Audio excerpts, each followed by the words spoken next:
ठीक है यार, आज की क्लास स्टार्ट कर लेते हैं। आज है हमारी क्लास नंबर 10 और आज हमको करने हैं बहुत सारे टॉपिक्स जैसे कि CSS लेआउट हमारे पास है, लोडर क्लियर के बारे में सीखेंगे, पोजीशन के बारे में सीखेंगे, सी इंडेक्स के बारे में सीखेंगे और ओपेसिटी के बारे में सीखेंगे। सारी की सारी चीज़ें क्या होती हैं, कैसे यूज़ किया जा सकता है स्टाइल करने के लिए हमारे वेब पेज को। तो अगेन मैंने यहाँ पे एक ऑलरेडी और यहाँ पे एक फोल्डर को ओपन कर रखा है। हमारे पास index.html है, style.css फाइल है। मैंने बॉयलर प्लेट इसमें ऑन कर रखी है। स्टाइल CSS हमारी फाइल जो है वो एम्प्टी पड़ी हुई है। तो और बॉडी के अंदर हमारे पास फिलहाल कुछ भी नहीं है। और ये लाइव सर्वर में मैंने इसको ऑन कर रखा है। एकदम ब्लैंक कैनवस है हमारे पास। फिर कुछ स्टार्टिंग से स्टार्ट करेंगे। CSS लेआउट में हम लोग देख लेते हैं कि भाई फ्लोटिंग होती क्या है। ठीक है, बाय डिफॉल्ट जो HTML का हमारा वेब पेज होता है, बाय डिफॉल्ट जो हमारा HTML का डॉक्यूमेंट होता है उसमें सारी की सारी चीज़ें जैसे कि मैं पहले ही बता चुका हूँ लेफ्ट हैंड साइड में अपलोड करती हैं। तो यानी कि तुम जितने भी डॉक्यूमेंट इसके अंदर ऐड करते चले आओगे, जैसे कि मैं यहाँ पे जाता हूँ बॉडी के अंदर और इसमें मैं एक H1 डाल देता हूँ, सॉरी एक H1 डाल देता हूँ, इसमें बोलता हूँ हेलो। ठीक है, और इसका मैं आउटपुट देखूंगा तो वो आ जाएगा लेफ्ट हैंड साइड में, अपर अपर लेफ्ट साइड में आएगा। ठीक है, नेक्स्ट मैं इसके बाद अगर एक पैराग्राफ टैग डाल दूँ और इसके अंदर एक लॉगरिथम लिख दूँ, ठीक है, तो ये भी लेफ्ट हैंड साइड में। इसके अलावा अगर मैं यहाँ पे एक लिस्ट क्रिएट कर लेता हूँ, ठीक है, किसी भी चीज़ की, ये तो ये भी कहाँ पर आ रही है हमारी अपर लेफ्ट साइड में। तो इस तरीके से तुम कुछ भी चीज़ें क्रिएट कर सकते हो। और बाय डिफॉल्ट हमारे पास HTML में क्या चलता है कि जो भी एलिमेंट ऐड होते चले आएंगे वो अपर लेफ्ट कॉर्नर में ऐड होते चले आएंगे। तो सबसे पहला एलिमेंट सबसे ऊपर, उसके ठीक नीचे सेकंड एलिमेंट, उसके ठीक नीचे थर्ड एलिमेंट, और इस तरीके से हमारी पूरी लिस्ट चलती चली आती है। हम लोगों को काफ़ी बार ऐसी चीज़ नहीं चाहिए होती है। हम चाहते हैं कि कोई चीज़ हमारे पास यहाँ लेफ्ट साइड में है तो कोई चीज़ यहाँ पे हमारे पास राइट साइड में भी है, जो कि हम एक बार अलाइन प्रॉपर्टी के साथ देख भी चुके हैं। ठीक है, हम लोगों ने किसी भी चीज़ को अलाइन करा था, लेफ्ट में और राइट में अलाइन करके देखा था। अभी अगर मैं ट्राई करूँ H1 को अलाइन करने की, ठीक है, और मैं यहाँ पे लिखता हूँ एक अलाइन प्रॉपर्टी, ठीक है, और इसको मैं बोल देता हूँ राइट। मैं इसको राइट में अलाइन कर रहा हूँ तो ये इधर जा रहा है। ठीक है, हो गया। मैं यहाँ से इसको हटा देता हूँ और इसको इधर पेस्ट कर देता हूँ। ठीक है, और अब हम लोग देखते हैं तो अब हमारे पास जितनी भी चीज़ थी, ये हमारी जो पूरी की पूरी लिस्ट थी, ये राइट में अलाइन हो चुकी है। क्लियर, बट स्पेसिंग कितनी ले रही है वो चीज़ मैं तुमको दिखाता हूँ कि एक्चुअली स्पेस कितना लेते हैं। तो राइट क्लिक करेंगे, अगेन इंस्पेक्ट पे जाएंगे, हम लोग कंट्रोल शिफ्ट आई से भी जा सकते हो, कोई इशू नहीं है। थोड़ा सा छोटा कर लेते हैं इसको और यहाँ से इस टूल को सिलेक्ट कर लेंगे। ये तुम्हारे पास एक एरो आइकन आ रहा होगा सबसे साइड में, सिलेक्टर टूल, इसको सिलेक्ट करके देख लेते हैं और किसी भी एलिमेंट के ऊपर हवर करके देखते हैं। तो पहले H1 के ऊपर करके देखते हैं और इससे हमको कलरिंग से पता चल रहा है कि ये जो ब्लू कलर का बॉक्स आ रहा है ये एक्चुअली इतना स्पेस ले रहा है, और ये जो उसके ऊपर येलो कलर की जो हमारे पास ऊपर नीचे जो जो दो लाइंस आ रही हैं वो हमारे पास इसमें मार्जिन ऐड हो रखा है। ठीक है, तो जो हमारा H1 है वो हमारा इतना स्पेस ऑक्यूपाई कर रहा है। पैराग्राफ को अगर मैं सिलेक्ट कर लेता हूँ तो पैराग्राफ, ये जो ब्लू बॉक्स है पूरा का पूरा लेफ्ट टू राइट सारा का सारा क्या है, पूरा का पूरा हमारा एलिमेंट है। पी टैग जो है हमारा पूरा का पूरा टैग है, और ऊपर जो हमारे पास ऊपर और नीचे जो हमारे पास ऑरेंज से कलर की लाइन आ रही है, अगेन मार्जिन। अगर मैं इस लिस्ट की बात कर लूँ, मैं इस लिस्ट के ऊपर सेलेक्ट कर लेता हूँ तो ये ग्रीन लाइन हमारे पास यहाँ डॉट्स के लिए है और ये जो ब्लू लाइन है ये हमारी लिस्ट आइटम्स के लिए है। ठीक है, अब लिस्ट आइटम में हमारे पास चीज तो इतनी सी है, सिर्फ ये वन, बट ये स्पेस कितना ले रहा है, जितना ये पूरा का पूरा ब्लू बॉक्स तुमको यहाँ पे दिखाई दे रहा है ये, ठीक है, ये पूरा का पूरा स्पेस यहाँ पे ऑक्यूपाई कर रहा है। करेक्ट, और मैं यहाँ पे जाके अगर मैं सीधा लिस्ट के ऊपर ही क्लिक कर ले यहाँ पे हवर करता हूँ तो यहाँ पे तुम देख सकते हो कि अगेन ऊपर और नीचे इसमें भी मार्जिन ऐड हो रखा है। तो हम लोग यहाँ पे क्या देख पा रहे हैं कि यार जितने भी हमारे पास HTML के अंदर हम लोग जितने भी एलिमेंट्स होते हैं हमारे पास, वो पूरा लेफ्ट से लेकर राइट तक पूरा का पूरा स्पेस ऑक्यूपाई करते हैं। चाहे तुम उसको लेफ्ट में अलाइन कर लो, चाहे तुम उसको राइट में अलाइन कर लो, वो चीज़ मैटर नहीं करती है। ठीक है, सेम चीज़ अभी जैसे अगर तुम बोलो कि यार ये तो UL थी तो इसके ये वाले बुलेट पॉइंट ये रह गए, मैं अगर H1 को भी अगेन यहाँ से यही कर दूं वापस, इसको राइट में अलाइन कर दूं, ये इधर चला गया। मैं अगेन अगर व्यू पेज सोर्स पे जाता हूँ, सॉरी व्यू पेज सोर्स पे नहीं, इंस्पेक्ट पे, ठीक है, और यहाँ सिलेक्ट करके मैं इस H1 को सेलेक्ट करता हूँ तो यहाँ पे भी आप देख सकते हो कि अभी भी पूरा का पूरा स्पेस ऑक्यूपाई कर रहा है। ठीक है, पूरा लेफ्ट से लेकर राइट तक 100% विड्थ को ऑक्यूपाई कर रहा है। ये चीज़ अब मैं नहीं चाहता, किस वजह से, क्योंकि अभी मैं क्या कर रहा हूँ कि यार ये कहाँ पर है हमारे पास, राइट हैंड साइड में। अभी मैं इसको अगर यहाँ से हटा दूँ, मैंने इसको यहाँ से हटा दिया, ये लेफ्ट हैंड साइड में आ गया। तो कायदे से क्या होना चाहिए था कि अब ये जो मेरे पास सेकंड एलिमेंट था वो इसके आगे आना चाहिए था, ठीक है। बट ये पूरा पूरा स्पेस ऑक्यूपाई कर रहा है, तो वो क्या कर रहा है, उसको नीचे की साइड में पुश कर रहा है। इसी चीज को हटाने के लिए हम लोग यूज करते हैं फ्लोट प्रॉपर्टी का, ठीक है। तो हम लोग क्या करेंगे, किसी भी चीज को राइट साइड में फ्लोट कराने के लिए उसको हम क्या करेंगे, उसकी पूरी फ्लोटिंग ही चेंज कर देंगे, ठीक है। अभी कहाँ पे फ्लोट कर रहा है, लेफ्ट हैंड साइड में, तो अब मैं इसको क्या बोलूंगा, मैं यहाँ से इस यूएल को हटा देता हूँ, थोड़ा सा ज्यादा मैसी हो जाएगा। और इधर चलते हैं, इसके अंदर हम लोग क्या करेंगे, इसके अंदर कुछ नहीं करना है हमको, हमको CSS के अंदर जाना है, H1, क्योंकि मेरे को H1 को फ्लोट करवाना है। यहाँ पे चलते हैं, मैंने ऑलरेडी यहाँ पे जो हमारी CSS फाइल थी वो लिंक कर रखी है, तो मैं जैसे यहाँ पे कोड लिखूंगा मेरा पूरा पूरा कोड वर्क करने लग जाएगा। यहाँ पे मैं जाता हूँ, यहाँ पे मैं लिखता हूँ फ्लोट, और मैं यहाँ पे मैं लिख देता हूँ इसको राइट, कि मैं राइट में फ्लोट करवा रहा हूँ। तो अब ये क्या हुआ, जो मेरा H1 था वो राइट साइड में फ्लोट हो गया, और ये जो पैराग्राफ था इसको स्पेस मिल गया, ठीक है। जो मेरे पास पैराग्राफ था जो इसके नीचे आ रहा था, इसको ऊपर जाने के लिए अब स्पेस मिल गया, तो ये डायरेक्ट ऑटोमेटिकली ऊपर की साइड में शिफ्ट हो गया।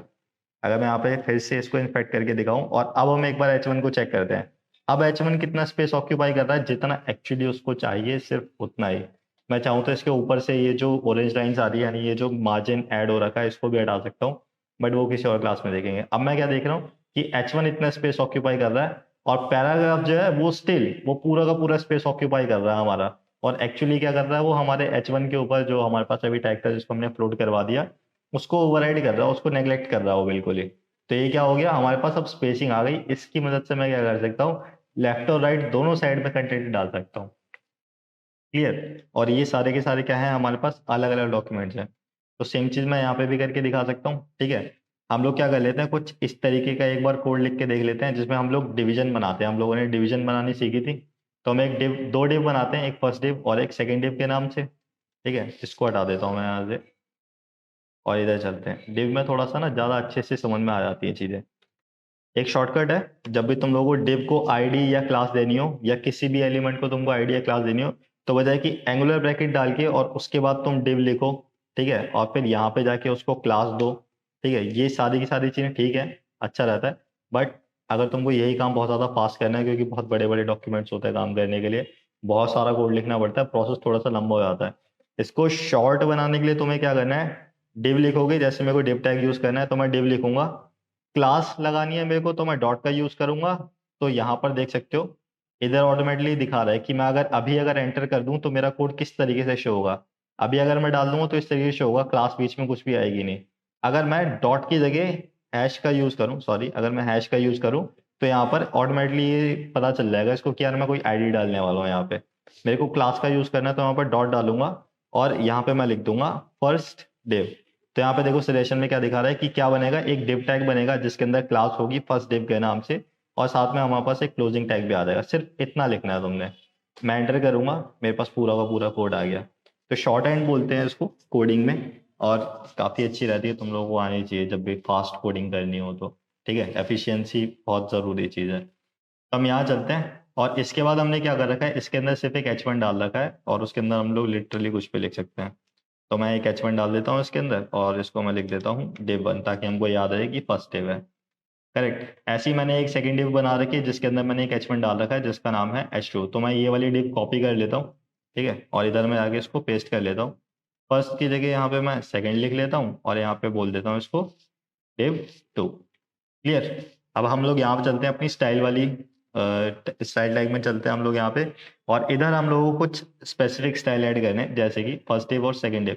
मैंने यहाँ पे, अच्छा यहाँ पे अगर देख सको तो मैंने यहाँ पे ना आईडी दे रखी है इन दोनों को, और मतलब हमारे नोट्स वाले फॉर्म में मैंने यहाँ पे आईडी दे रखी है, और इधर मैं तुमको क्लासेस के साथ सिखा रहा हूँ।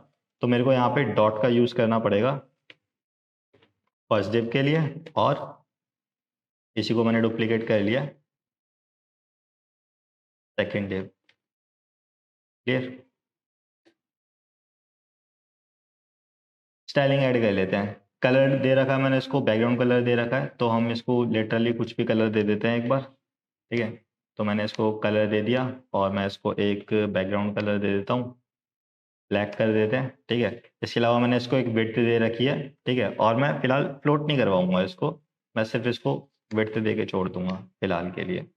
विड्थ इसको देते हैं हम लोग 200 पिक्सल। क्लियर। सेम चीज़ हम लोग सेकंड में भी कॉपी कर लेते हैं और सेकंड डिव में पेस्ट कर देते हैं, बट हम थोड़ी सी इसमें जो चीज़ें हैं उसको चेंज कर देंगे। जैसे कि कलर्स का हम लोग एक्वा से हटा के कर देते हैं ब्लू, ठीक है। और इसका जो बैकग्राउंड कलर है हम उसको कर देते हैं एज्योर, ठीक है। और हमने ये कर दिया। इसका एक बार आउटपुट चेक कर लेते हैं। कुछ इस तरीके आउटपुट दिख रहा है। अच्छा यार, इसका बैकग्राउंड कलर नहीं दिख रहा। कोई स्ट्रॉन्ग सा कलर लेते हैं ताकि हमको एक्चुअली दिखाई भी दे जाए कि हम लोग कर क्या रहे हैं, ठीक है। शायद ये सही रहेगा, ठीक है। अब दिखाई दे रहे हैं हमको, दोनों डिव हमारी दिखाई दे रही हैं। हमने इसको क्या करा, एक डिव बनाई है, उसके अंदर हमने एक एक कैच वन का टाइटल दे दिया है, एक को डिव वन और एक को डिव टू, और दोनों को मैंने 200-200 पिक्सल की क्या दे दिया, एक विड्थ डिफाइन कर दी है। हाइट डिफाइन नहीं करी है क्योंकि वो H1 के हिसाब से ऑटोमेटिकली एडजस्ट कर रहा है, ठीक है। तो मेरे को करने की जरूरत नहीं है।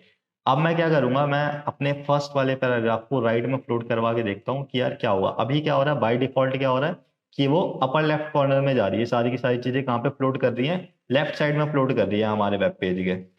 अभी अगर मैं इसको यहाँ पे जाता हूँ मेरी फर्स्ट डिव के अंदर और मैं इसको बोलता हूँ कि यार इसको फ्लोट करवा दो राइट में, ठीक है। तो अब क्या होगा, जो मेरी डिव वन थी वो राइट साइड में फ्लोट कर जाएगी, और अब उसको यहाँ पे स्पेसिंग में मिल रही है तो यहाँ पे थोड़ा सा और बड़ा भी हो गया वो, ठीक है। और यहाँ पे क्या हो रहा है, डिव टू इस साइड में फ्लोट हो गई मेरी। क्लियर। मैं इसको यहाँ से क्या करता हूँ यार, एक बार ना हाइट भी देता हूँ ताकि कंफ्यूजन ना हो। अगेन 200 पिक्सल और सेम चीज यहाँ भी, कंट्रोल सी और कंट्रोल बी, ठीक है। तो दोनों को सेम चीज हो गई, 200-200 पिक्सल की विड्थ भी है, हाइट भी है, और मैंने जैसे इसको अपलोड करवाया वो इस साइड में आ चुकी है। क्लियर। मैं इसको यहाँ से कमेंट कर दूं तो इसका फ्लोट हट जाएगा, ऊपर नीचे आ जाएंगी दोनों। और अगर मैं यहाँ पे जाके अब इसको बोल दूं कि यार फ्लोट कहाँ पे करवा दो, राइट में फ्लोट करवा दो इसको, तो क्या होगा, ये अब इसी डायरेक्शन में राइट साइड में फ्लोट कर जाएगी।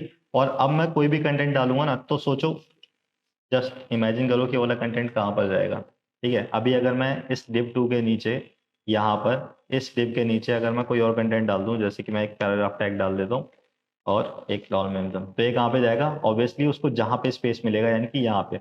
मैंने फर्स्ट वाली डिव को कहीं पे भी फ्लोट नहीं करवा रखा, इस वजह से वो क्या ले रही है, 100% विड्थ ले रही है। मैंने सेकंड वाली डिव को राइट में फ्लोट करवा रखा है, इस वजह से वो कितना स्पेस ले रही है, सिर्फ जितना मैंने उसको डिफाइन कर रखा है उतना ही, ठीक है। फालतू का स्पेस नहीं लेगी वो बिल्कुल भी। और HTML की प्रॉपर्टी क्या होती है कि वो सारे के सारे कंटेंट को बाय डिफॉल्ट लेफ्ट में अपलोड करवाता है। तो मैंने जैसे ही पैराग्राफ को ऐड किया, उसको यहाँ पे लेफ्ट साइड में कंटेंट, यहाँ पे स्पेस दिख गया, तो वो यहीं पर इमर्ज हो गया जाके। क्लियर। सेम चीज मैं क्या कर सकता हूँ यार, अगर मैं इसको बोल दूं कि यार फ्लोट राइट की जगह ना लेफ्ट में फ्लोट करवा दो इसको, ठीक है। बाय डिफॉल्ट लेफ्ट में ही फ्लोट होता है, बट अगर मैं फोर्स करूं उसको एक बार दोबारा से लेफ्ट में फ्लोट करवा दो, तो क्या होगा, तो वो क्या करेगा, इसको लेफ्ट में फ्लोट करा देगा और उसके अंदर एक प्रॉपर्टी ऐड कर देगा कि यार वो जो पूरी 100% विड्थ ले रहा था ना यहाँ तक की, पूरी एंड तक की, वो नहीं लेगा। अब ये सिर्फ इतनी विड्थ लेगा। मैं वापस यहाँ पे इंस्पेक्ट पे जाता हूँ और यहाँ से सेट करके दिखा देता हूँ। देखो ये जो हमारी डिव वन थी, ये पूरा का पूरा इतनी स्पेस ले रही है जितना मैंने उसको दिया था, 200 पिक्सल बाई 200 पिक्सल। यहाँ पर देख सकते हो, इधर लिखा हुआ आता है, जितने पिक्सल होते हैं वो सारे सारे यहाँ पे शो होते हैं। देखो 200 पिक्सल बाई 200 पिक्सल। सेम चीज यहाँ पर भी 200 पिक्सल बाई 200 पिक्सल। और ये जो हमारा पैराग्राफ है, अब इसको मैंने कहीं भी प्लॉट नहीं करा रखा, तो ये पूरी की पूरी विड्थ ले रहा है, बट अपने आप को एडजस्ट कर लेगा ये इन दोनों के बीच में, ठीक है, ताकि एक के ऊपर एक ना चढ़ी, सारी की सारी चीजें एक के ऊपर एक ओवरलैप ना करे, तो कोई भी कंटेंट कटे ना। क्लियर हो गया इतना? किसी को कोई डाउट है यहाँ तक तो अभी पूछ लो। फ्लोटिंग में लेफ्ट और राइट साइड में फ्लोट हो रहा है, किस तरीके से चीजें काम कर रही हैं। तरुण भाई, हाँ, वो जो CSS वाली फाइल बनाई है आपने, मैं बनाने की कोशिश कर रहा था पिछली क्लास के बाद, बनी नहीं रही मेरे में। CSS फाइल नहीं बन रही, क्यों नहीं बन रही, क्या क्या दिक्कत आ रही है? मैंने लिख style.css मैंने लिखा कुछ और, किस शार्प की फाइल बन जा रही है। शार्प की फाइल क्यों बन रही है यार? यहाँ पर तुमको पीछे extension dot C S S लगाना है, जैसे मैंने यहाँ पे लगा रखा है, इधर देख सकते हो डॉट सी एस एस, इस तरीके से। शार्प की मैं फाइल अभी बनेगी नहीं यार किसी भी तरीके से। या तो तुमने सिर्फ सी डाल दिया होगा, या फिर सी एस एस की जगह सी शार्प लिख दिया होगा। नहीं भाई, मैंने वही डाला है जो मैं बता रहा हूँ, .css डाला, फिर भी मतलब शार्प की बन रही है। एक बार मेरे को अपनी स्क्रीन शेयर करके क्लास के बाद दिखा देना, मैं देख लूंगा क्या इशू आ रहा है, ठीक है। ओके भाई। हाँ क्वेश्चन बोलो भाई, क्या दिक्कत आ रही है? जो फ्लोट है इसको सेंटर में कर सकते हैं, float, float left. Float again जैसे हम लोग यहाँ पे आते हैं। वैसे तुम यहाँ पे देख सकते हो, तुम लोग फ्लोट कहाँ कहाँ पे कर सकते हो। अगर मैं यहाँ पे जाऊँ और कंट्रोल स्पेस से हम लोग देख ले तो इनलाइन एंड स्टार्ट इसको भी फिलहाल के लिए छोड़ देते हैं। हमारे पास मेन काम है लेफ्ट राइट और नन का। ये तीन चीज़ें ही यूज़ करी जाती है, same to same align property की तरह है। बस अलाइन प्रॉपर्टी जो होती है वो पूरा पूरा स्पेस ऑक्यूपाई करती है, फ्लोट नहीं करता है। ठीक है, तो हमको लेफ्ट में फ्लोट करानी आती है चीज़ें, उसके लिए यूज़ करते हैं। राइट में फ्लोट करानी होती है, उसके लिए यूज़ करते हैं। और अगर हमको फ्लोट को बंद करना है तो उसके लिए हम लोग नन का यूज़ करते हैं। तो मेन ये वाली तीन चीज़ें यूज़ करी जाती हैं। इसके अलावा इससे ज़्यादा चीज़ें हम लोग उतना ज़्यादा यूज़ करते नहीं हैं हम लोग उनका। क्लियर? और किसी का कोई डाउट यहाँ तक?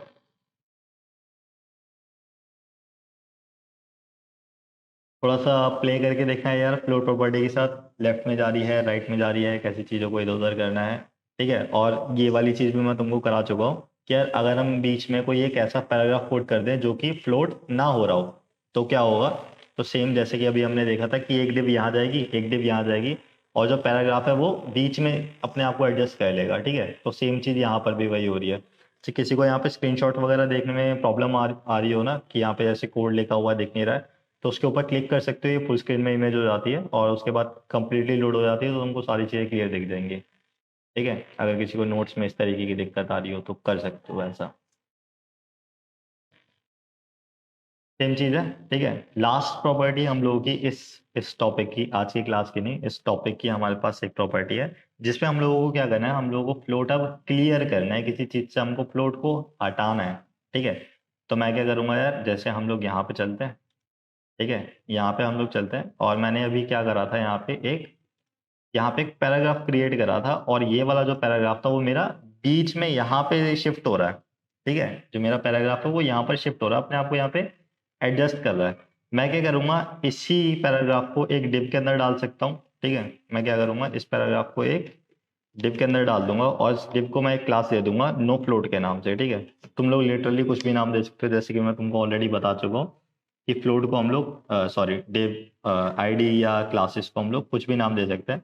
मैंने इसको नो फ्लोट नाम दिया ताकि मेरे को याद रहे कि ये वाला पैराग्राफ जो है वो फ्लोटिंग हटानी है मेरे को यहाँ से। अब मैं यहाँ जाता हूँ। ठीक है, और यहाँ पे मैं लिखता हूँ नो फ्लोट डॉट लगा के, ताकि मैं क्लास को सिलेक्ट कर सकूँ। मेरी क्लास सिलेक्ट हो गई। यहाँ पे मैं जाके इसको बोलता हूँ फ्लोट। ठीक है, और इधर चलते हैं हम लोग, यहाँ पे देख सकते हैं, सॉरी फ्लोट मेरे को नहीं हटाना था, मेरे को यहाँ से क्लियर बोथ करना था ताकि मेरा लेफ्ट और राइट दोनों साइड की जो फ्लोटिंग है वो यहाँ से हट सके। तो मैं लिखूंगा क्लियर और बोथ। तुम लोग लेफ्ट से भी फ्लोट हटा सकते हो, राइट से भी फ्लोट हटा सकते हो। अगेन जैसे कि मैंने बताया कि थोड़ा सा करके देखना पड़ेगा, थोड़ा सा खेल के देखना पड़ेगा। मैं तुमको दोनों साइड के फ्लोट हटा के देखता हूँ। अभी हमने यहाँ पे लेफ्ट हटा रखा है, लेफ्ट लगा रखा है, राइट लगा रखा है। मैं जैसे ही दोनों साइड की जो फ्लोट है वो यहाँ पे क्लियर कर दूंगा तो मेरे पास पैराग्राफ में क्या चेंजेस आएंगे। जो हमारा पैराग्राफ है वो लेफ्ट के फ्लोट से भी हट जाएगा, राइट के फ्लोट से भी हट जाएगा। और अगेन जो बाय डिफॉल्ट हमारे पास HTML के अंदर जो डॉक्यूमेंट में आता है कि लेफ्ट हैंड साइड में सारी चीज़ें फ्लोट करती हैं, तो वापस यहाँ पे फ्लोट होना स्टार्ट हो जाएगा। तो अगर तुम लोगों को ऐसे एलिमेंट चाहिए कि यार एक लेफ्ट में जाए एक राइट में जाए, बट जो नीचे का कंटेंट है वो उसके बीच में शिफ्ट होने की बजाय उसके नीचे से आना चालू हो जाए, तो तुम लोग ये तीन प्रॉपर्टीज का यूज कर सकते हो। पहली प्रॉपर्टी में हम लोग क्या करेंगे, फ्लोट लेफ्ट। दूसरी प्रॉपर्टी में हम लोग क्या करेंगे, फ्लोट राइट। और जो तीसरी प्रॉपर्टी है जो कि एक्चुअली कहाँ पर आएगी, हमारे नीचे आएगी, जो नॉर्मल हमारे पास चीजें आएंगी पूरे वेब पेज के फ्लो में, उसमें हम लोग क्या कर देंगे, क्लियर करके उसको कर देंगे हम बोथ, कि मेरे को लेफ्ट से भी क्लियर करना है और मेरे को राइट से भी क्लियर करना है, तो दोनों चीजें क्लियर हो जाएंगी। ये हो गया हमारे पास। और इस तरीके से हम लोग यहाँ पर भी देख सकते हैं कि जो हमारा पैराग्राफ था वो फ्लोटिंग से हट चुका है। इसी के साथ हमारा जो CSS लेआउट वाला हमारा टॉपिक था, फ्लोटिंग वाला और नो उसके बाद उसको हटाने का यानी कि क्लियर करने वाला, ये दो टॉपिक हमारे आज के कंप्लीट हो गए हैं। यहाँ तक किसी को कोई डाउट है तो अभी क्लियर कर लो, फिर हम लोग आज की क्लास का नेक्स्ट टॉपिक स्टार्ट कर रहे हैं।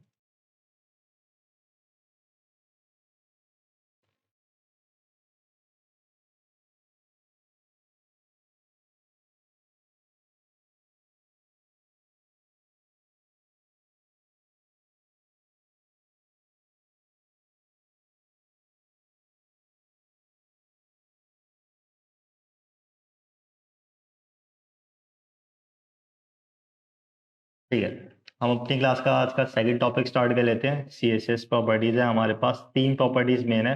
पोजीशन के अंदर भी हमारे पास कुछ और सब कैटेगरीज आती हैं, तो पहले मेन कैटेगरीज देख लेते हैं। पहले हमारे पास पोजीशन के बारे में सीखेंगे दूसरा हमारा जी इंडेक्स है और तीसरी है हमारे पास ओपेसिटी। ठीक है, तीनों ही चीज़ें बहुत ज़्यादा इंपॉर्टेंट है और जो पोजीशन वाली जो प्रॉपर्टी है वो फ्लोट से या फिर अलाइनमेंट से बहुत ज़्यादा मिलती जुलती है, तो तुम लोगों को उतनी ज़्यादा दिक्कत नहीं आएगी। तो जैसे मैंने यहाँ पे लिख रखा है कि फ्लोटिंग और पोजिशनिंग जो है वो ऑलमोस्ट सेम है। ठीक है, बट फ्लोटिंग क्या करती है, floating makes element float to the edge of the page. ठीक है, doesn't matter what's the size of the page. तो जैसे कि अभी मैंने यहाँ पे दिखाया था, अभी अगर मैं यहाँ पे आता हूँ इंस्पेक्ट पे, ठीक है, और मैं क्या बोल रहा है कि ये लेफ्ट हैंड साइड में रहेगा और ये राइट हैंड साइड में रहेगा। मैं इस पेज के साइज को चाहे जितना मर्जी छोटा बड़ा कर लूँ, ठीक है, ये जितना मर्जी मैं इसको छोटा बड़ा कर लूँ, ये हमेशा कहाँ पे रहेगा, ये जो ग्रीन वाली डिव है ना, जो हमारी डिव 2 है, ये हमेशा राइट हैंड साइड में ही रहेगी, ये अपनी पोजीशन को चेंज नहीं करेगा बिल्कुल भी। ठीक है, जब यहाँ पर एकदम हमारे पास 400 पिक्सल की हमारे पास खत्म हो रही है ना, ये जो हमारे पास लिमिट है, ये जो हमारी लिमिट खत्म हो रही है, तो उसको उसके नीचे लेकर आएगा, स्टिल वो क्या रहेगा, उसके लेफ्ट हैंड उसके राइट हैंड साइड में ही रहेगा, अपनी पोजीशन को चेंज नहीं करेगा। ठीक है, मैं चाहे जितनी मर्जी मैं छोटी कर दूं, जितनी मर्जी मैं अपने पेज को छोटा कर दूं, ये हमेशा राइट हैंड साइड में रहेगा। But although the positioning is used for the most precise position. ठीक है, जब हम लोगों को बहुत ज़्यादा प्रिसाइज पोजीशन के बारे में बात करनी होती है, तब हम लोग किसका यूज़ करते हैं, पोजीशन का यूज़ करते हैं। यहाँ पर तुम एक्चुअली बता सकते हो कि यार मेरे को जो एलिमेंट है वो कहाँ पर चाहिए, कि मेरे को राइट हैंड साइड में चाहिए, सॉरी लेफ्ट हैंड साइड में चाहिए, या फिर मेरे को वो राइट हैंड साइड में चाहिए। ये एक एक प्रॉपर चीज़ मैं बता सकता हूँ पोजीशन का यूज करें कि यार मेरे को एक टॉपिक यहाँ पे चाहिए, मेरे को ये वाली जो डिव है वो मेरे को यहाँ पे चाहिए, ना लेफ्ट में ना राइट में ना सेंटर में, मेरे को यहाँ चाहिए, यहाँ बीच में। वो कैसे करोगे, उसका यूज करोगे तुम पोजीशन का यूज करके। तो सबसे पहले टाइप ऑफ हमारी पोजीशन देख लेते हैं, जिसका नाम है रिलेटिव पोजीशन। रिलेटिव पोजीशन में हम लोग क्या करेंगे, वापस हम लोग इसी के अंदर काम कर लेंगे, हम लोगों को अलग से कुछ करने की जरूरत नहीं पड़ेगी। हम लोग यहाँ चलते हैं और यहाँ से हम लोग फ्लोटिंग हटा लेते हैं हमारे इन सारे के सारे कोड्स में से। ठीक है, यहाँ से भी मैंने हटा लिया और ये नो फ्लोट की भी अभी हमको ज़रूरत नहीं पड़ेगी। यस, और यहाँ से स्नो फ्लोट वाले को भी हटा लेते हैं। तो अगेन अब हमारे पास क्या है, एक डिव, सॉरी इसको हटा लेते हैं, एक फर्स्ट डिव है हमारे पास, एक सेकंड डिव है हमारे पास, कोई फ्लोटिंग नहीं है, कुछ भी नहीं है, सिर्फ हमने एक टेक्स्ट को कलर दे रखा है, एक हमने इसके बैकग्राउंड को कलर दे रखा है, और एक हमने इसकी डिव की जो है वो विड्थ और हाइट को एडजस्ट कर रखा है अपने हिसाब से 200 पिक्सल पे। ठीक है, अब हम लोग इसमें क्या करेंगे, हम लोग एक प्रॉपर्टी का यूज करेंगे CSS की, जिसका नाम है पोजीशन। तो हम लोग CSS के अंदर चलते हैं और फर्स्ट डिव के अंदर काम करना स्टार्ट करते हैं पहले। तो मैं इसको बोलता हूँ कि यार मेरे को इसकी जो पोजीशन है वो मेरे को रखनी है रिलेटिव। ये पोजीशन इतनी ज़्यादा यूज करी जाती है कि यार VS कोड ने इसको बाय डिफॉल्ट सिलेक्ट कर रखा है कि जब तुम पोजीशन वगैरह सिलेक्ट करने लगोगे तो रिलेटिव पर लेकर आता है उसको सबसे पहले। ठीक है, रिलेटिव पोजीशनिंग मैंने इसकी कर दी, कोई चेंज नहीं आया अभी इसके अंदर, इसको रिफ्रेश करके देख सकते हो, पोजीशन रिलेटिव करने के बाद कोई चेंज नहीं आएगा। अभी हम इसमें क्या करेंगे, अब इसके अंदर हम लोग चेंज लेकर आएंगे। अब तुम किसी भी डायरेक्शन में जा सकते हो, लिटरली किसी भी डायरेक्शन में आ सकते हो। जैसे कि मैं बोलता हूँ कि मेरे को लेफ्ट साइड में लेकर जाना है इसको, और लेफ्ट साइड से इसको 200 पिक्सल जो है वो मूव कर दो। तो सोचो इस वाले कोड को करने से क्या होगा, जो हमारे पास बॉक्स अभी यहाँ पर है, जो हमारी डिबन है हमारे वेब पेज में यहाँ पे शो हो रही है, वो 200 पिक्सल राइट हैंड साइड में मूव कर जाएगी। हम लोग यहाँ पे देख लेते हैं, देखो ये 200 पिक्सल का हमारे पास नीचे बॉक्स है, और ये जो था ये 200 पिक्सल राइट हैंड साइड में मूव करेगा। तो लेफ्ट साइड की जो प्रॉपर्टी करेगी वो लेफ्ट साइड से पुश करना स्टार्ट करेगी। सेम चीज अभी अगर मैं यहाँ पे लिख दूँ, हमारे पास पोजीशन रिलेटिव करने के बाद बहुत सारे ऑप्शंस होते हैं, शायद मैंने यहाँ पर दे रखे होंगे और सारे ऑप्शंस, टॉप बॉटम दे रखे हैं काफ़ी नीचे, कोई बात नहीं, हम लोग यहीं पे ट्राई करके देख लेते हैं। यहाँ चलते हैं और मैं यहाँ पे लिखता हूँ टॉप। ठीक है, तो टॉप से मैं अब इसको मार्जिन देना स्टार्ट करूंगा। मैं 500 पिक्सल लिखता हूँ, और अब मैं अगर इसको जाके चेक करूंगा तो ये क्या करेगा, ऊपर से 500 पिक्सल का जो डिस्टेंस है वो उसको नीचे की साइड में पुश करेगा। ठीक है, तो अब देखो क्या हो रहा है, जो हमारी डिवीजन 2 थी, ना हमने उसकी पोजीशन सेट करी, ठीक है, ना हमने उसकी पोजीशन को रिलेटिव करा, ना ही हमने इसको कहीं पर पुश करा। ठीक है, उसकी वजह से क्या हुआ, जो हमारी div 2 थी वो वहीं की वहीं अटकी हुई है, हमने इसकी पोजीशन को रिलेटिव कर रखा है, तो ये बाकी सारे के सारे एलिमेंट्स को कहीं पर भी नहीं देखेगी, वो क्या करेगी, सीधा 500 पिक्सल नीचे आ जाएगी। ठीक है, मैं यहाँ पे जाता हूँ, इंस्पेक्ट करता हूँ, और यहाँ से हम लोग सेलेक्ट करके देख लेते हैं इधर। ठीक है, तो ये क्या कर रहा है, मैंने इसको फ्लोट नहीं करा रखा, तो ये कितना स्पेस ले रहा है, पूरा का पूरा राइट हैंड साइड में पूरा पूरा स्पेस ले रहा है, बट लेफ्ट हैंड साइड में नहीं लेगा। ठीक है, क्योंकि अब ये स्टार्ट यहाँ से हो रहा है। मैं डिव 2 की बात करूँ तो डिव 2 मेरी यहाँ से स्टार्ट हो रही है, वो पूरा का पूरा स्पेस ऑक्यूपाई कर रही है। सेम चीज, ये चीज मेरी डिव 1 के साथ नहीं है। इतना क्लियर हुआ? ठीक है, तो ये लोग हम लोग इस तरीके से हम लोग यूज़ कर सकते हैं रिलेटिव पोज़ीशनिंग का। तो हमने लेफ्ट से दे के देख लिया, राइट से दे के देख लिया, ठीक है? सॉरी, टॉप से लेके देख लिया। सेम चीज़ अगर मैं इसकी प्रॉपर्टीज़ को नेगेटिव कर देता हूँ, जैसे मैं लेफ्ट में जाके -200 कर देता हूँ, ठीक है? और इधर अभी हम लोग यहाँ पे जाके देखें, तो यहाँ पे देख सकते हो कि ये जो हमारी लेफ्ट वाली डिप थी, वो -200 पिक्सल यानी कि स्क्रीन के अंदर 200 पिक्सल चली गई है। इस चीज़ का यूज़ हम लोग कब कर सकते हैं, जब हम लोगों को स्लाइडर वगैरह यूज़ करने होते हैं, तो हम लोगों को ऐसा दिखाना होता है कि यार जो हमारे पास जो नेक्स्ट एलिमेंट है ना, वो स्क्रीन के पीछे से निकल के यहाँ पे हमारी स्क्रीन पे शो हो रहा है। तब तुम लोग कुछ इस तरीके का कर सकते हो कि यार यहाँ पर तुम लोग नेगेटिव में वैल्यूज़ दे सकते हो इसको और फिर ये यहाँ पर आ जाएगा और फिर ये जब यहाँ से वापस राइट साइड में जाएगा, तो वापस हमारे पास जो एलिमेंट है, वो स्क्रीन की दूसरी साइड में चला जाएगा। तो यहाँ पे नेगेटिव वैल्यूज़ का यूज़ कर सकते हो। सेम चीज़ हमारे पास टॉप प्रॉपर्टी है, एसी को अगर तुमको नेगेटिव में लेकर जाना है, तो माइनस का यूज़ कर सकते हो। बट तुम लोगों को दिखाई नहीं देगा क्योंकि -500 करते ही वो स्क्रीन के ऊपर चला जाएगा, जो कि दिखाई नहीं देगा अगेन, ठीक है? तो हम लोग वापस इसको हटा देते हैं यहाँ से। ये थी हमारी रिलेटिव पोज़ीशनिंग। क्लियर? मैं इसको वापस 200 पिक्सल कर देता हूँ ताकि ये थोड़ा-सा इस साइड में रहे। क्लियर हो गया रिलेटिव पोज़ीशनिंग? किसी को कोई डाउट रिलेटिव पोज़ीशंस में? सेम चीज़ मैंने तुम लोगों को यहाँ पर भी बता रखी है कि यार हम लोग इसको जब हमको राइट साइड में लेकर जाना होता है, तो हम लोग क्या करते हैं, उसके अंदर एक नेगेटिव वैल्यू को ऐड करते हैं। तो जैसे मैंने यहाँ पे लिखा है -200 पिक्सल, तो इस तरीके से वो कहाँ पर जा सकता है, राइट हैंड साइड में जा सकता है। बॉटम में लेके जाने के लिए तुम लोग बॉटम टैग का भी यूज़ कर सकते हो और टॉप को एक नेगेटिव वैल्यू भी दे सकते हो, ठीक है? तो दोनों चीज़ें ठीक रहेंगी, कुछ भी कर सकते हो उसमें तुम लोग। ठीक है। और इसकी वजह से हम लोग क्या कर सकते हैं, जैसे मैंने यहाँ पे तुमको बताया था कि हम लोग क्या कर सकते हैं, कुछ स्लाइडिंग एनिमेशन वगैरह का यूज़ कर सकते हैं, जेक्वेरी वगैरह का यूज़ करके, ठीक है? जावास्क्रिप्ट का यूज़ करके भी कर सकते हो, जेक्वेरी का यूज़ करके भी कर सकते हो। काफ़ी सारे लोग हैं जो अब लोग जेक्वेरी को मना करते हैं कि यार अब हम लोग ये नहीं सीखेंगे या नहीं यूज़ करेंगे, तो सबकी अपनी-अपनी प्रायोरिटी होती है। बाकी किसी भी तरह की प्रोग्रामिंग लैंग्वेज का यूज़ करके फ्रंट एंड प्रोग्रामिंग लैंग्वेज का यूज़ करके बेसिकली जावास्क्रिप्ट, ठीक है? तुम लोग इस तरीके से यूज़ कर सकते हो, कोई स्लाइडिंग एनिमेशन वगैरह बना सकते हो। रिलेटिव पोज़ीशनिंग हमारी क्लियर हो गई है, ठीक है? और नेक्स्ट हमारे पास जो टॉपिक है पोज़ीशनिंग में ही, वो है हमारे पास एब्सोल्यूट पोज़ीशंस, ठीक है?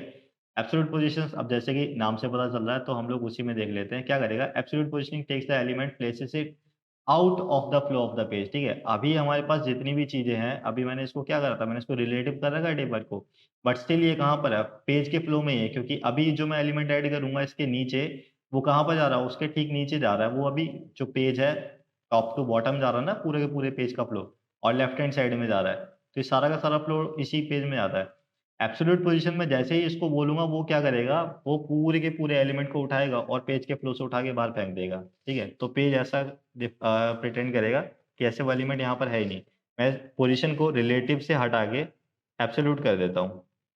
मैंने इसको एब्सोल्यूट करा और एक बार ज़रा इसका हम लोग क्या देख लेते हैं, आउटपुट देख लेते हैं। तो div 1 थी यहाँ पे, ठीक है? अब बाय डिफ़ॉल्ट क्या हो रहा था कि यार हमारे पास सारी की सारी चीज़ें इसके नीचे आ रही थी। जैसे ही मैंने इसकी एब्सोल्यूट पोज़ीशन करी, जो div 2 थी उसको पता ही नहीं है कि अब यहाँ पर कोई एलिमेंट है। तो वो क्या करेगी, इसको इग्नोर मारेगी और वहाँ पे जाके घुस जाएगी, ठीक है? मैं अगर div 2 की विड्थ को चेंज करके देखूँ, ठीक है? अगर मैं इसको 200 पिक्सल की जगह 500 पिक्सल करूँ तो क्या होगा? देखो, कंप्लीटली इग्नोर कर दिया उसको, बिल्कुल उसके ऊपर चढ़ के जा रही है, ठीक है? उसको पता ही नहीं है कि यहाँ पर div 1 नाम से भी कोई चीज़ है। एब्सोल्यूट पोज़ीशन हो गई है, यानी कि अब चाहे जो मर्ज़ी हो जाए, ये जो चीज़ है वो यहीं रहेगी, जो तुमने एक बार पोज़ीशन उसकी फिक्स कर दी है, उसी पोज़ीशन में फिक्स रहेगी, चाहे तुम जितने मर्ज़ी एलिमेंट्स ऊपर-नीचे करते रहो उसको, ठीक है? तो जब भी तुम लोगों को वेब पेज के ऊपर कोई भी चीज़ को फिक्स करना है ना, एक ही जगह पे, तो तब तुम लोग किस चीज़ का यूज़ करोगे? एब्सोल्यूट पोज़ीशन का यूज़ करोगे।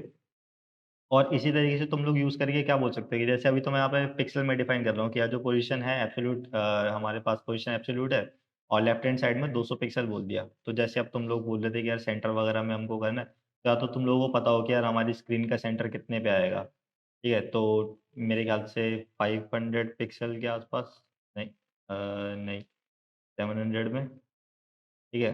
हाँ, करीब 650 पिक्सल के आसपास में सेंटर में आ जाएगा, या फिर क्या कर दिया मैंने, 350 कर दिया, 650, ठीक है? हाँ, तो 650 पिक्सल के आसपास करीब हमारे सेंटर में आ जाएगा ये वाला एलिमेंट। या फिर तुम इसको क्या कर सकते हो, परसेंटेज में भी डिफाइन कर सकते हो। जैसे अगर मैं यहाँ पे जाके बोल दूँ इसको कि 10% लेफ्ट से लेके जाओ, तो ये 10% लेके जाएगा और सेम चीज़ अगर मैं इसको बोल दूँ 50%, तो ये 50% लेके जाएगा। बट ये याद रखना, ये 50% कहाँ से जाएगा, ये जो इसकी स्टार्टिंग वाली लाइन है ना, ये जहाँ से स्टार्ट हो रहा है, वो 50% पे आएगा, तो एलिमेंट तुमको हल्का-सा अंदर की साइड में ही दिखेगा, तो इसको तुमको हल्का-सा अपने हिसाब से एडजस्ट करना पड़ेगा, जैसे 45% कर सकते हो इसको, तो ठीक-ठाक लग रहा है, ठीक है। अब परसेंटेज का अगेन वही फ़ायदा है कि यार रिस्पॉन्सिव रहेगा पूरा का पूरा, स्क्रीन छोटी-बड़ी होती रहेगी, ये सेंटर में ही रहेगा हमेशा, ठीक है। तो ये 45% के हिसाब से चलता हुआ आएगा अपना, ये यहाँ पे चलते हैं, मैं वापस इसको पिक्सल में डिफाइन कर देता हूँ और 200 पिक्सल था, यस। ये हो गई हमारी एब्सोल्यूट पोजीशन खत्म, ठीक है। सेम चीज़ है इसमें भी, तुम लोग लेफ्ट हैंड साइड में, राइट हैंड साइड में अलग-अलग जगह से, ठीक है, बॉटम से, टॉप से, अलग-अलग जगह से तुम लोग इसकी पोजीशंस वगैरह को आगे डिफाइन कर सकते हो, उसमें कोई भी दिक्कत नहीं है।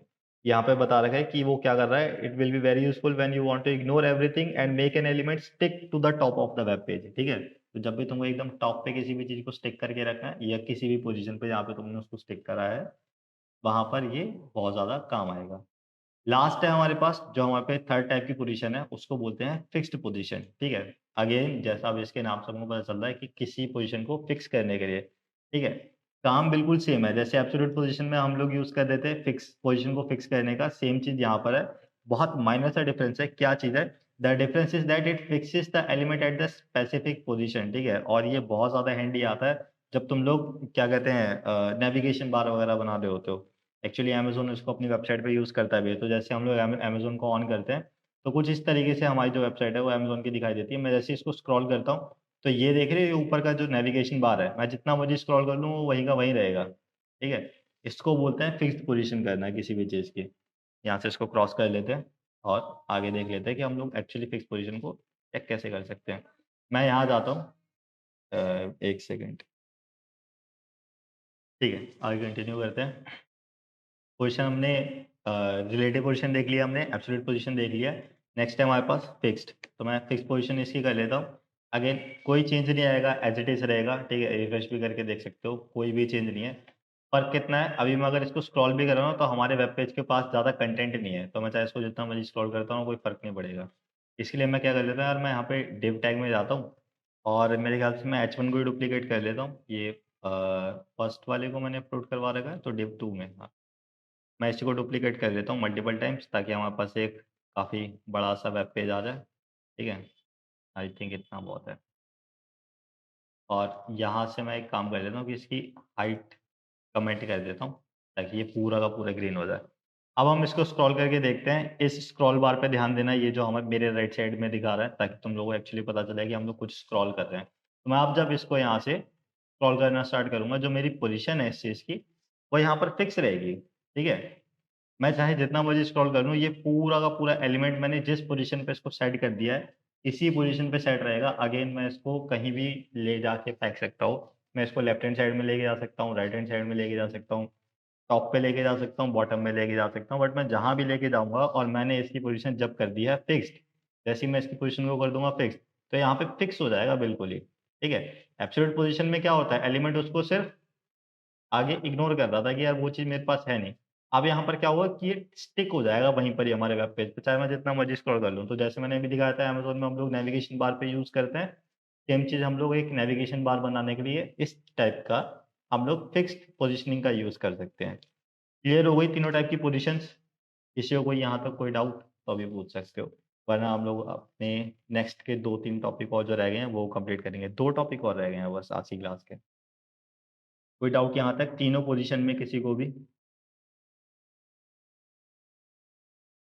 ओके। यहाँ से चलते हैं और मेरे को वापस से अपना ये सारा का सारा कोड हटाना पड़ेगा। कंट्रोल जी,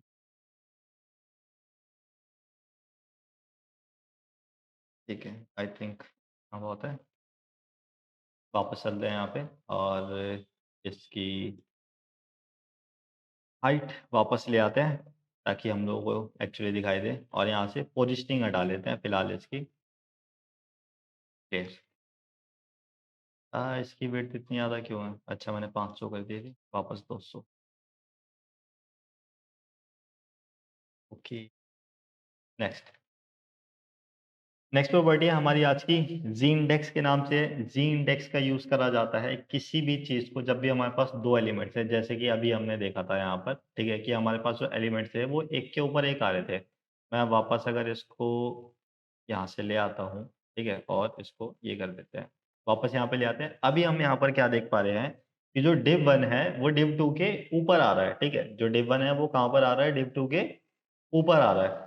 ये चीज अब मेरे को कंट्रोल करनी है कि यार ये जो div 1 है ना वो div 2 के ऊपर नहीं आना चाहिए, वो div 2 जो है वो ऊपर आनी चाहिए और जो div 1 है वो नीचे जाना चाहिए।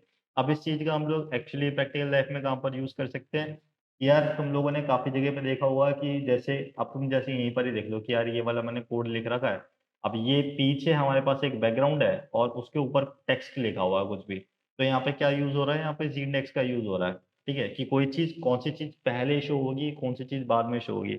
सेम चीज तुम लोगों ने काफी बार देखी होगी जब तुम इमेजेस वगैरह के साथ काम करते हो। मेरे को अभी कोई एग्जांपल दिख नहीं रहा है यार यहाँ पे, मेरे को दिखेगा तो मैं टेलीग्राम के लिंक पे शेयर चैनल पे तुमको शेयर कर दूंगा। उसमें क्या चीज़ होती है, या जैसे हम लोग काफ़ी बार क्या करते हैं, काफ़ी सारी हमारे पास वेबसाइट्स होती हैं जिसमें क्या होता है कि बैकग्राउंड में इमेज लगी होती है और इमेज के ऊपर कोई टेक्स्ट लिखा होता है, ठीक है, तो वहाँ पर भी हम लोग किस चीज़ का यूज़ कर सकते हैं, वहाँ पर भी हम लोग जी-इंडेक्स का यूज़ कर सकते हैं।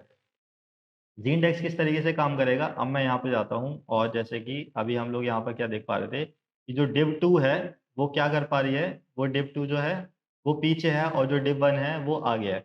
मैं div 1 पे जाता हूँ और इसको मैं बोलता हूँ कि यार तुम्हारा जो जी-इंडेक्स है ना वो है नंबर 1, ठीक है, और जो div 2 है मैं इसको बोल देता हूँ कि यार जो तुम्हारा जी-इंडेक्स है ना वो है नंबर 2, ठीक है, तो मैंने फर्स्ट वाली div को क्या दे दिया, एक जी-इंडेक्स दे दिया नंबर 1, और जो सॉरी जो तुम्हारी सेकंड div है उसको मैंने एक जी-इंडेक्स दे दिया है नंबर 2।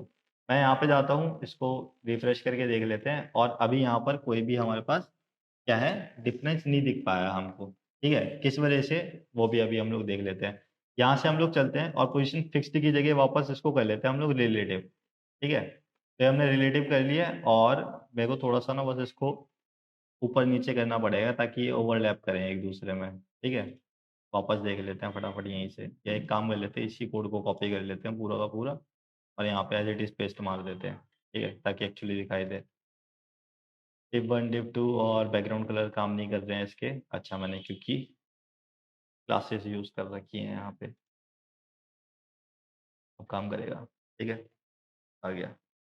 div 1 है, div 2 है हमारे पास, दोनों की दोनों चीज़ें आ रही हैं क्लियर। ये हाइट भी डिफाइन कर दूँगा यार।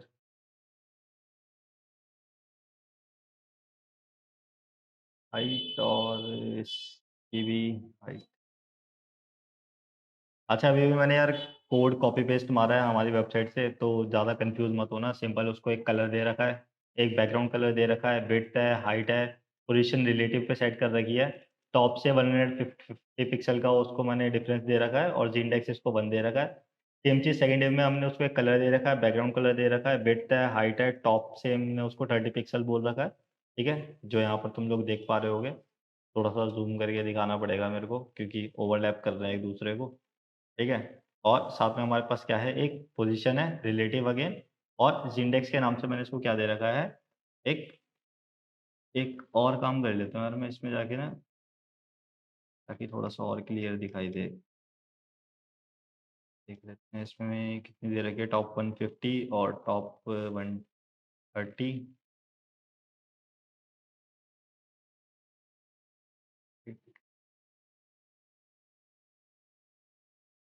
ओवरलैप कर रहे हैं बट उतने ज़्यादा नहीं कि तुम लोगों को दिखाई दे जाए। मैं थोड़ा-सा देखता हूँ कि अगर कम दिखाई दे तो 100 कर दूँ? ठीक है, अब ठीक है, अब दिखाई देगा। ये थोड़ी-सी विड्थ बढ़ाता हूँ, 150, अब ठीक है। यहाँ पर अब तुम लोगों को एकदम क्लियर दिखाई दे जाएगा कि यार जो मैंने div 1 है जिसका बैकग्राउंड कलर मैंने येलो दे रखा था, उसकी विड्थ मैंने 150 पिक्सल कर रखी है ताकि वो थोड़ा-सा चौड़ा हो, तो साइड में तुमको दिखाई दे कि यार एक्चुअली बाहर आ रखा है वो वाला एलिमेंट, ठीक है? और साथ में मैंने उसको एक हाइट प्रोवाइड करा रखी है, उसको मैंने बोल रखा है कि यार टॉप से 100 पिक्सल का डिफरेंस आना चाहिए, यहाँ से 100 पिक्सल का डिफरेंस आना चाहिए, ये चीज़ मैंने बोल रखी है। सेकंड डिव को मैंने क्या कर रखा है, अगेन एक विड्थ और हाइट प्रोवाइड करा रखी है और इसको मैंने बोल रखा है कि यार तू चाहिए मेरे को टॉप से सिर्फ 30 पिक्सल, ठीक है? तो ये क्या चाहिए, टॉप से सिर्फ 30 पिक्सल चाहिए। ये चीज़ मैंने कर रखी है। अब अगर मैं यहाँ से इसका जी इंडेक्स हटा दूँ, ठीक है? मैं दोनों जी इंडेक्स को यहाँ से हटा देता हूँ और मैं एक बार इस कोड को चेक कर लेता हूँ। तो यहाँ पर ये क्या करेगा कि यार जो div 1 है, ठीक है? वो सबसे पहले नंबर पे आएगा जैसे कि अभी यहाँ पर आ रहा है, और ये वाली हमारे पास div 2 है, ठीक है? जो कि इसके ऊपर आ रही है क्योंकि वो नीचे वाला एलिमेंट है। मैं यहाँ पे जाता हूँ, जी इंडेक्स 1 और जी इंडेक्स 2। मैं दोनों के इंडेक्स सेट कर देता हूँ, यहाँ से मैं रिफ्रेश भी करके देख लेता हूँ, कोई डिफरेंस नहीं आएगा। अब मैं क्या करूँगा, इसका जी इंडेक्स 2 था, मैं इसका जी इंडेक्स बढ़ा देता हूँ, मैं इसको जी इंडेक्स 3 कर देता हूँ। तो ये क्या करेगा, जो हमारा फर्स्ट वाला एलिमेंट था वो उसको ओवरलैप करने लग जाएगा। जो ये ब्लू वाला एलिमेंट है, इसको ओवरलैप करने लग जाएगा, इसके ऊपर आ जाएगा। यहाँ पे हो क्या रहा है कि यार तुम जिस भी एलिमेंट को जितना ज़्यादा जी इंडेक्स दे दोगे ना, वो चीज़ उतनी ही ज़्यादा ऊपर आ जाएगी, और तुम जिस एलिमेंट को जितना ज़्यादा जी इंडेक्स दोगे, कम दोगे, वो उतनी ही नीचे आएगी। बाय डिफ़ॉल्ट किसी भी एलिमेंट का जी इंडेक्स जो होता है वो होता है 1, ठीक है? बाय डिफ़ॉल्ट जितने भी जी इंडेक्स के एलिमेंट, जितने भी एलिमेंट्स होते हैं हमारे पास एचटीएमएल में, उन सब के सब का जी इंडेक्स कितना होता है, 1 पे चलता है। तो सारी की सारी चीज़ें हमारे पास एज़ इट इज़ दिखाई देती हैं, और एक के ऊपर एक चढ़ती चली जाती हैं, जिस तरीके से हम लोग एलिमेंट्स को ऐड करते चले जाते हैं। अब हम लोगों को एक ऐसी वेबसाइट बनानी है जिसमें हम लोगों को कन्फर्म है कि यार कोई भी चीज़ है, वो सबसे ऊपर आएगी, ठीक है? उसके ऊपर कुछ भी नहीं आना चाहिए, वो चीज़ सबसे पहले नंबर पे दिखाई देनी चाहिए। कोई बटन है, कोई टेक्स्ट है, कोई इमेज है, कोई आइकन है, कुछ भी हो सकता है। तो तुम ज़्यादातर वेबसाइट में तुम लोग क्या देखोगे कि वहाँ पर उसको ऐसा ट्रिपल लाइन दे देते हैं जी इंडेक्स, यार ये वाला जी इंडेक्स सबसे ऊपर रहेगा, तो ये वाली जो हमारे पास आइटम है वो सबसे ऊपर आएगी। इस तरीके से ट्रिपल लाइन दे देते हैं कि उससे ऊपर की वैल्यू जनरली जाती नहीं है, इतने बड़े प्रोजेक्ट बनते नहीं है कि इस इंडेक्स में ट्रिपल लाइन से ऊपर वैल्यू चली जाए। अब इसके बाद जैसे-जैसे हम लोगों को उस चीज़ को कम करने रहना होता है, तो हम लोग क्या करते हैं, उसको कम-कम करते चले जाते हैं। मेरे को वापस इस चीज़ को ठीक करना है, तो मैं इसको इंडेक्स 1000 दे दूँगा। इससे एक भी ज़्यादा हो गया ना, तो ये इसके ऊपर आ जाएगा। तो जितना ज़्यादा जी इंडेक्स, वही वाला जो एलिमेंट है हमारा, वो उसके ऊपर आ जाएगा। तो ओवरलैपिंग करने से हम लोग काफ़ी बार काफ़ी अच्छी-अच्छी शेप्स वगैरह बना सकते हैं। सीएसएस का यूज़ करके जो लोग एक्चुअली सीएसएस में मास्टरी कर लेते हैं, वेब डिज़ाइनिंग में बहुत तगड़े होते हैं, वो लोग सीएसएस का यूज़ करके पता नहीं क्या ही चीज़ें बना देते हैं, बहुत तगड़े-तगड़े डिज़ाइन होते हैं। कुछ डिज़ाइन्स वगैरह मैंने तुमको सीएसएस ज़ेन गार्डन में भी दिखाए थे, ठीक है? और मैं देखता हूँ अगर वो कलर वाला मेरे को दोबारा से मिल जाए तो, ठीक है? यही था वो मेरे ख्याल से। ये वाला नहीं था, कौन-सा था? ये भी नहीं था। ठीक है, कहीं पे और मिल जाएगा तो मैं तुमको बता दूँगा, बट यहाँ पे हम लोग एक्चुअली ऐसा करते हैं कि अलग-अलग सीएसएस का, सिर्फ़ सीएसएस का यूज़ करके, उसके अंदर जी इंडेक्स का यूज़ करके, उसमें पोज़ीशनिंग का यूज़ करके, और भी काफ़ी सारी चीज़ें, जैसे अभी मैं तुमको रेडियस वगैरह के बारे में सिखाऊँगा, तो उससे क्या हो सकता है कि पूरी-पूरी शेप चेंज कर सकते हो। अभी तो हम लोग सिर्फ़ रेक्टेंगल के अंदर काम कर रहे हैं, रेक्टेंगल और स्क्वायर के अंदर काम कर रहे हैं। हम लोगों के पास जब रेडियस वगैरह के बारे में हम लोग सीख जाएँगे, तो हम लोग क्या कर पाएँगे, इनकी शेप्स वगैरह को चेंज कर पाएँगे, अपने हिसाब से डिफ़ाइन कर पाएँगे कि यार किस टाइप की शेप चाहिए। तो वहाँ पे हम लोग इन सारी चीज़ों का यूज़ करके बहुत इंटरेस्टिंग सी शेप्स बना सकते हैं, और काफ़ी बार जावास्क्रिप्ट में गेम्स वगैरह भी कुछ इसी तरीके से बनाई जाती हैं, जो छोटी-मोटी गेम्स होती हैं 2D, वो इस तरीके से बनाई जाती है, जो ब्राउज़र गेम्स होती हैं। क्लियर हो गया यार ज़िनटेक्स वाला टॉपिक? किसी को यहाँ तक में किसी को डाउट? वरना हम लोग नेक्स्ट टॉपिक स्टार्ट करें अपना ओपेसिटी। ठीक है, नेक्स्ट टॉपिक स्टार्ट करते हैं हम लोग अपना ओपेसिटी के नाम से। ओके। थिंक मेरे को कोड में चेंज नहीं करना पड़ेगा। ठीक है। ओपेसिटी की जब भी हम लोग बात कर लेते हैं, हम लोग किसी भी एलिमेंट को ओपेसिटी दे सकते हैं। अगर किसी ने बेसिक 10th क्लास पढ़ी हो, ठीक है, तो उसके अंदर ओपेसिटी नाम से एक चीज़ बताई गई थी। यार कोई चीज़ कितनी ज़्यादा ट्रांसपेरेंट है, कोई चीज़ जो एक आइटम के पीछे है, अब वो वाली आइटम कितनी ज़्यादा ट्रांसपेरेंट है कि पीछे वाली चीज़ उसको उतनी ही ज़्यादा क्लियर दिखाई देगी। वो वाली ओपेसिटी हम लोग सीएसएस में सिलेक्ट कर सकते हैं 2 वैल्यू से, एक है 0 और एक है 1। 0 का मतलब होता है कंप्लीटली ट्रांसपेरेंट। अगर मैं किसी भी चीज़ को एक कंप्लीट ओपेसिटी दे दूँ, बिल्कुल 0 कर दूँ उसकी ओपेसिटी, मतलब कि वो वाला एलिमेंट बिल्कुल भी दिखाई नहीं देगा। अभी जैसे हम लोग क्या करते हैं, हम लोग वापस यहाँ पे चलते हैं, और इधर हम लोग देख लेते हैं कि हमारे पास सामने दिखने वाली चीज़ क्या है, ये div 2, और पीछे दिखने वाली चीज़ क्या है, div 1, जिसकी वजह से div 2 की वजह से div 1 हमको पूरा दिख नहीं पा रहा, कट रहा है बीच में। तो हम लोग क्या करेंगे यहाँ पे, div 2 को ना, ये जो हमारे पास सेकंड div है, इसको हम क्या करेंगे, एक ओपेसिटी प्रोवाइड करा देंगे। अगर मैं सिर्फ़ ओपेसिटी बोल दूँ 0, तो ये क्या होगा, बिल्कुल गायब हो जाएगा, ठीक है? क्या हो गया, ओपेसिटी बिल्कुल खत्म, कंप्लीटली ट्रांसपेरेंट हो गया, बिल्कुल ही नहीं दिखेगा, ठीक है? और अगर मैं इसकी ओपेसिटी दे दूँ 1, ठीक है? यही अगर मैं 0 की वैल्यू चेंज करके कर दूँ 1, तो ये क्या हो जाएगा, जो हमारा एलिमेंट है वो कंप्लीटली यहाँ पे हमको दिखाई देना चालू हो जाएगा, जैसा कि बाय डिफ़ॉल्ट दिखाई देता है। अब अगर मेरे को इसकी ओपेसिटी के अंदर चेंजेस करने हैं कि यार मैं चाहता हूँ कि मेरे को एक फ्रंट वाला एलिमेंट भी दिखाई दे और बैक वाला एलिमेंट भी दिखाई दे, बट धुंधला-धुंधला सा, ठीक है? काफ़ी बार हमको जैसे ग्लास इफ़ेक्ट देना होता है काफ़ी सारी चीज़ों में, या फिर हमको बैकग्राउंड की इमेज थोड़ी-सी ब्लर चाहिए, तो वहाँ पर भी हम लोग ओपेसिटी का यूज़ कर लेते हैं, ठीक है? ब्लर वगैरह के लिए काफ़ी ज़्यादा यूज़ करा जाता है इसको, ठीक है? तो वहाँ पर हम लोग क्या करेंगे, 0 से लेकर 1 के बीच की वैल्यू प्रोवाइड कराएँगे हम इसको। तो अगर मैं इसकी वैल्यू कर दूँ 0.5, ठीक है? अगर मैं इसकी वैल्यू कर दूँ 0.5, तो देखो हमारे पास येलो वाला जो हमारे पास जो हमारे पास डिप थी वो भी शो हो रही है, और ये जो ब्लू वाली डिप थी वो ट्रांसपेरेंट हो चुकी है। ये ब्लू में डिफरेंस देख रहे हो यहाँ पे? ठीक है? अगर जैसे मैं इस वाली डिप को यहाँ से कॉपी कर लूँ और इधर जाके मैं इसको पेस्ट कर दूँ और इसको मैं बोल देता हूँ थर्ड डिप, ठीक है?